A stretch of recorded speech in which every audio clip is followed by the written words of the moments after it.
Welcome back, curious coders. Today we'll learn about JDK, JRE and JVM. JDK is the Java Development Kit, JRE stands for Java Runtime Environment, and JVM is the Java Virtual Machine. Let's take a look at this diagram. As you can see, all three of them are connected with each other. JDK contains JRE and JRE contains JVM.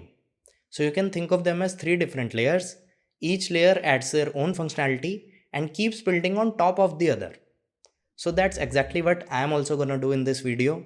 I'll start with the JVM, we'll understand what it does, then we'll move on to JRE and we'll see what functionality does JRE adds, and finally we'll cover the JDK and we'll complete the entire picture. Now what is JVM? JVM is a virtual machine, or you can say a virtual computer, whose responsibility is to execute your Java program.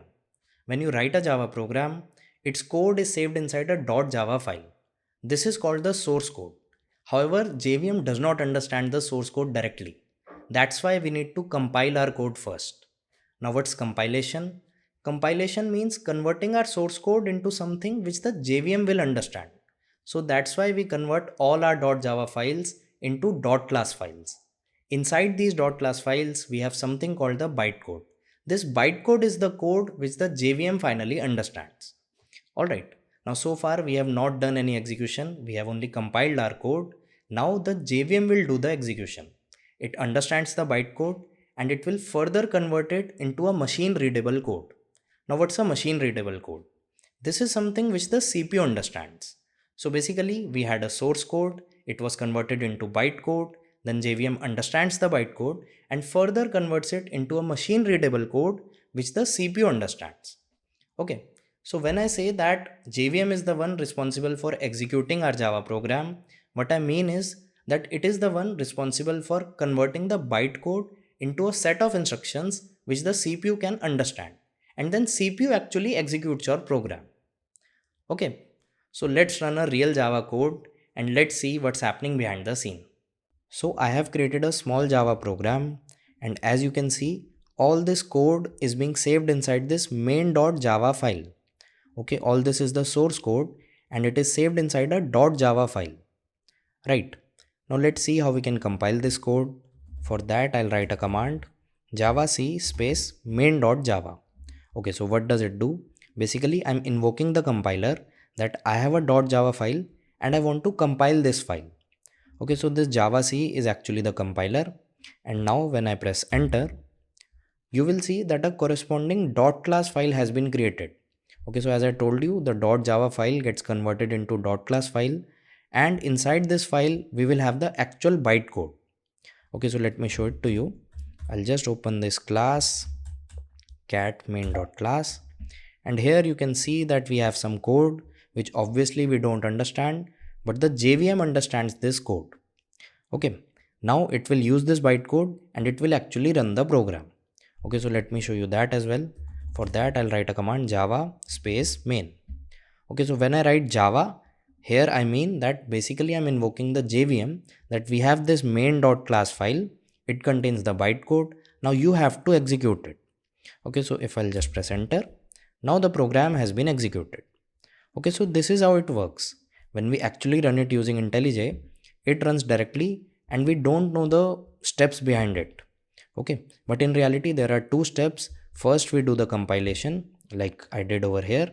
It gets converted into .class. This contains the bytecode, and then we execute the bytecode using the JVM.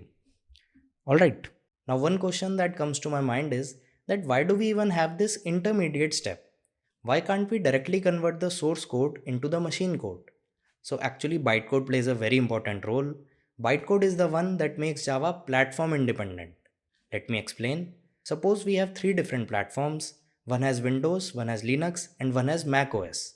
The problem is that these different operating systems understand different machine codes. Imagine you directly convert your source code into the machine code, so that code might run on Linux, but it will not run on Windows and Mac OS. Okay, that's the problem. So that's why you need a bytecode. Bytecode is platform independent. All these operating systems have their own JVMs, and you can send the bytecode to all these JVMs and all of them will understand it perfectly. Okay, so that's what happens. Our code is compiled only once, and a bytecode is generated, and that bytecode is sent to different JVMs, and all these JVMs create their own machine code for their own platforms. Okay, so bytecode is what makes Java portable and platform independent. Now, what exactly is JRE? As I told you in the beginning, JRE contains JVM and adds a little something of its own.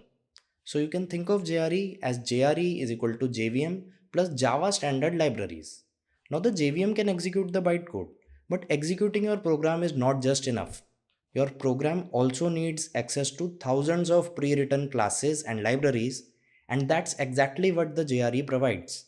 It gives us with packages like java.lang, java.io, java.util, and many more.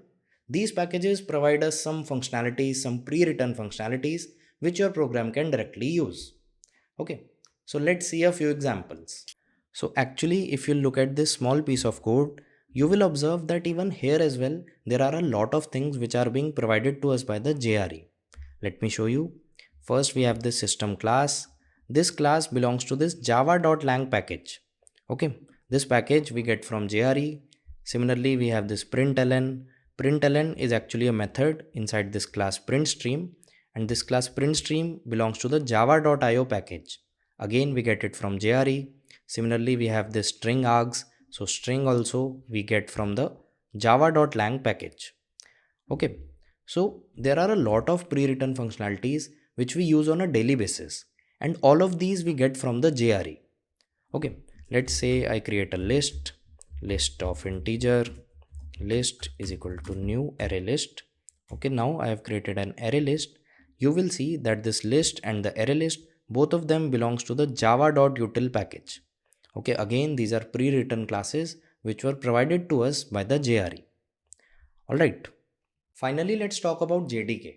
If JRE is meant for running the Java program, then JDK is meant for developing the Java program. JDK contains everything what the JRE has, and on top of that, it adds the development tools. The most important one is the Java compiler. Yes, it's the same compiler that converts your source code into the bytecode. So without this JDK, we won't be able to compile our code as well, right? Hence, we won't be able to develop any Java application. Another important tool is the Java debugger. This debugger you will use whenever you encounter any exception in your program and you want to find the root cause of your issue. Another important tool is the Java docs. It is basically the official documentation of Java, which contains the detailed information about the classes, the methods, and the APIs that are available in Java. So the summary is that JVM executes your Java program. It converts the bytecode into the machine readable code. JRE provides the whole runtime environment by giving you class libraries like java.lang, java.util, and JDK provides the whole development kit by providing you with the compiler and the debugger.